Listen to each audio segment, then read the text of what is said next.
Good morning, students, and welcome back to the physics classroom.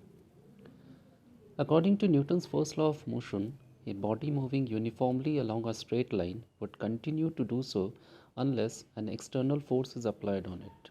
In practice, we find things otherwise. For example, a ball rolling over the floor stops after some time. Similarly, when we stop paddling our bicycle, it comes to rest after traveling a certain distance. Again, when we switch off the engine of our car, it stops after traveling some distance. All these examples show that there is some force that opposes the motion of one body over the other. This opposing force is called friction. When we apply a small force on a block, it does not move. The applied force must have been balanced by an opposing force of friction. Thus, force of friction comes into play even when one body tries to move over the surface of the other. Hence, we define friction as an opposing force that comes into play when one body actually moves, slides or rolls, or even tries to move over the surface of another body. Thus, force of friction is the force that develops at the surfaces of contact of two bodies and impedes or opposes their relative motion. What causes friction? Rather, what is the origin of friction? Generally, it was believed to be the roughness of the two surfaces in contact. That is primarily the cause of friction. But I would rather tell you two different views regarding the origin of friction. According to the old view, roughness of surfaces is the cause of friction. A surface which appears very smooth to the naked eye is found to have irregularities or roughness when seen through a powerful microscope. This is true for every surface. When two bodies are in contact with each other, the irregularities in the surface of one body gets interlocked in the irregularities of the other surface. To move one body over the surface of the other, these interlockings have to be broken. Hence, some force has to be applied. This applied force is a measure of friction between the two surfaces in contact. Obviously, force of friction should be large when area of contact is large, but it is not true practically. On the other hand, according to the modern view of friction, it arises on account of strong atomic or molecular forces of attraction between the two surfaces at the points of actual contact. On account of the roughness of surfaces, the area of actual contact is very much smaller than the area of apparent contact. As force on the surface is always equal to the normal reaction, that is equal to weight of the body lying on it, this weight is constant. Therefore, pressure at the points of actual contact becomes very large.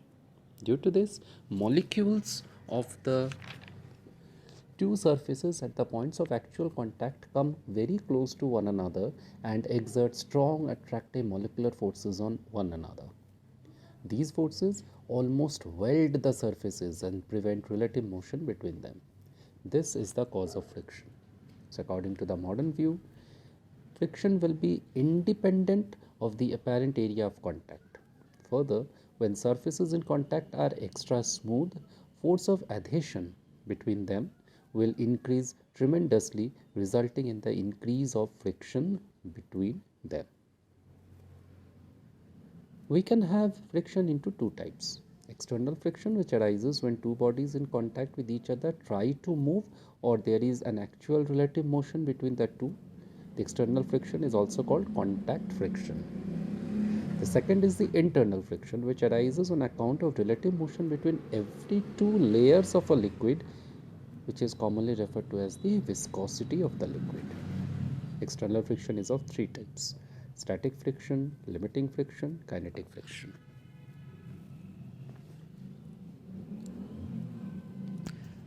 Static friction is the opposing force or resisting force between two solid surfaces.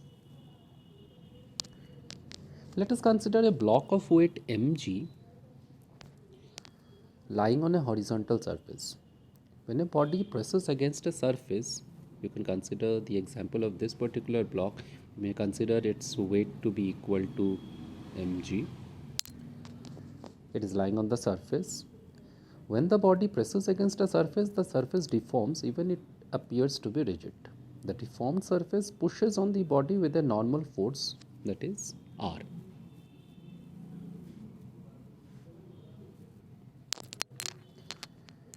This is called normal reaction. It balances the weight, that is R is equal to mg. Suppose a small force P is applied on the block. The force of friction opposes the motion. So long as the block does not move, this force of friction F is equal to P. This means as we increase P, friction F also increases, remaining equal to P always. This opposing force that comes into play when one body tends to move over the surface of another, but the actual motion has not yet started, is called static friction. So we can very well understand that magnitude of static friction is not constant. It always adjusts itself so as to be equal to the applied force. As we increase the applied force, a stage comes when the body is just at the verge of moving over the other. The static friction at this stage is obviously maximum. This maximum value of static friction is called limiting friction. Hence, limiting friction is the maximum opposing force that comes into play when one body is just at the verge of moving over the surface of the other body.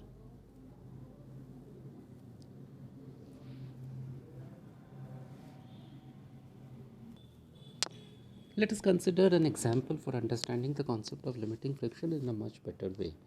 We have already studied that as we keep on increasing the value of applied force, a stage comes when the body is on the verge of motion. That means that it is about to move. That particular value or the maximum value of static friction is named as the limiting friction. For this we can see that a data chart has been provided in which you can see that the limiting friction is equal to 3 Newton when a block is about to move. In this case, Fa represents applied force, N represents normal reaction, while small f represents the frictional force.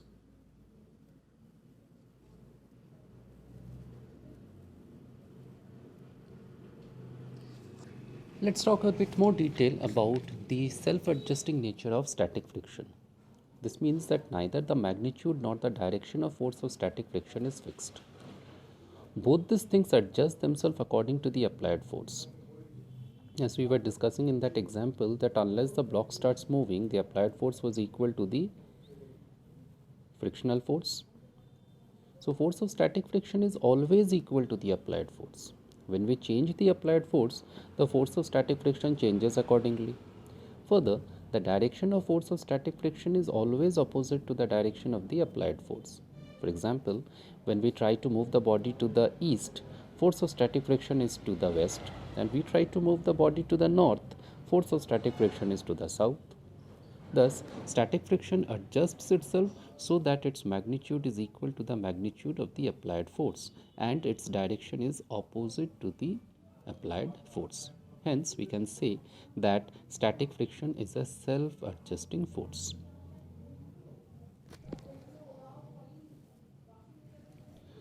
Laws of limiting friction.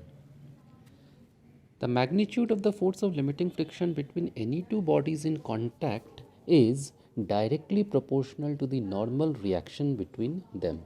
That is, F is proportional to R. When a body is heavy, normal reaction, that is R equal to mg, will increase.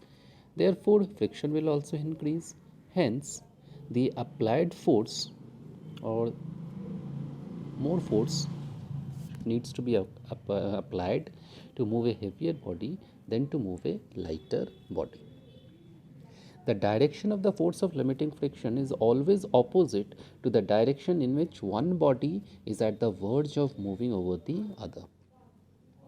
The force of limiting friction is independent of the apparent area of contact, so long as normal reaction between the two bodies in contact remains the same. The force of limiting friction between any two bodies in contact depends on the nature of the material of the surfaces in contact. That is, we are talking about the force of adhesion and their roughness or smoothness.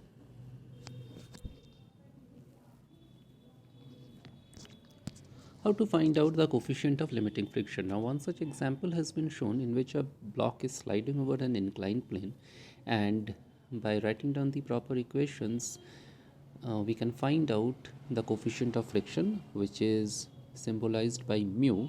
We have just now studied that according to the laws of limiting friction, frictional force is directly proportional to the normal reaction. So we can write down F to be equal to mu into R, where mu is a constant of proportionality and is called the coefficient of limiting friction between the two surfaces in contact. So the expression for mu is equal to F by R. Hence, coefficient of limiting friction between any two surfaces in contact is defined as the ratio of the force of limiting friction and normal reaction between them. The value of coefficient of limiting friction depends on nature of surfaces in contact, that is whether dry or wet, rough or smooth, polished or non-polished, material of the surfaces in contact. For example, when two polished metal surfaces are in contact, then mu might be equal to 0.2. When these surfaces are lubricated, mu becomes 0.1. Between two smooth wooden surfaces, mu varies between 0.2 and 0.5. Obviously, being a ratio, coefficient of friction has no units. When a body is actually moving over the surface of another body, we can replace the force of friction, the force of limiting friction, with the force of kinetic friction. So in that case, we can slightly modify this equation, and instead of writing mu, we write down mu k, where k stands for kinetic friction. So next we will discuss about kinetic friction. When we increase the applied force slightly beyond the limiting friction, the actual motion starts. This does not mean that friction has disappeared. It only means that the applied force is now greater than the force of limiting friction. The force of friction at this stage is called kinetic friction or dynamic friction. Hence, kinetic friction or dynamic friction is the opposing force that comes into play when one body is actually moving over the surface of another body.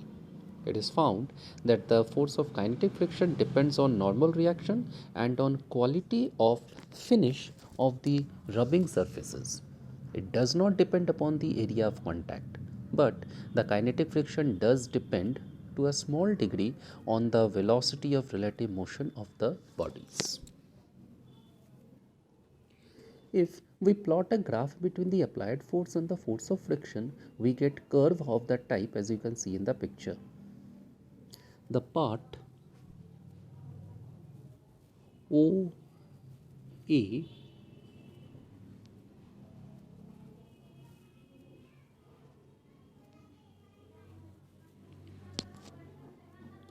of the curve represents static friction, which goes on increasing with the applied force.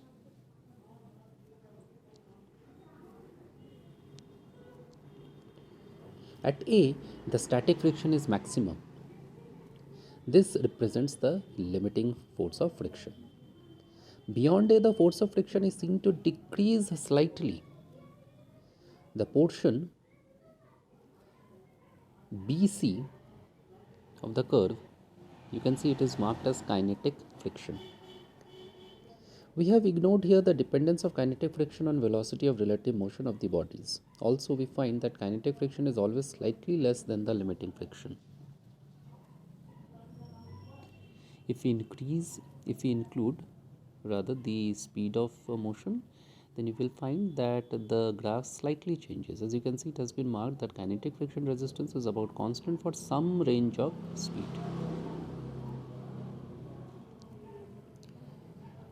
This is because once the motion starts, actually inertia of rest has been overcome. Also, when motion has actually started, irregularities of one surface have little time to get locked again into the irregularities of the other surface. Dynamic friction or kinetic friction may be of two types: sliding friction and rolling friction. The opposing force that comes into play when one body is actually sliding over the surface of the other body is called sliding friction. For example, when a flat block is moved over the flat surface of a table, the opposing force is sliding friction.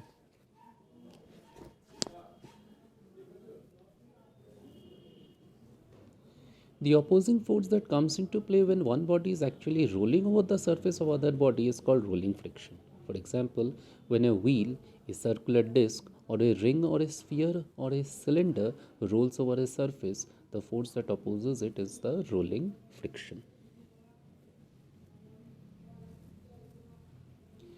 When a body rolls on a level track, the area of contact is very small. Therefore, pressure exerted, which is equal to weight by area, is very large. This causes a depression in the surface below and a mount or bump in front, as you can see in the first picture. In turn, the surface of the rolling body in contact gets slightly compressed. Thus, a rolling wheel, number one, constantly pulls out of depression and goes uphill on the mount. Second, simultaneously detaches itself from the road, which is opposed by the forces of adhesion between the surfaces in contact. This causes rolling friction. So when a tire is properly inflated, it becomes hard and gets compressed by the road to a much smaller extent. Therefore, rolling friction reduces. Hence, it is easier to drive a bicycle when its tires are fully inflated. Now, one thing is to be noted that the velocity of the point of contact of the wheel with respect to the floor remains zero all the time, although the center of the wheel moves forward. Therefore, rolling friction is often quite small compared to sliding friction. That is why heavy loads are transported by placing them on carts with wheels. Thus, sliding friction is converted into rolling friction. For example, rolling friction of steel on steel is hardly 1% of sliding friction of steel on steel. Experiments show that force of rolling friction is directly proportional to the normal reaction and inversely proportional to the radius of the rolling cylinder or wheel. Thus, we can write down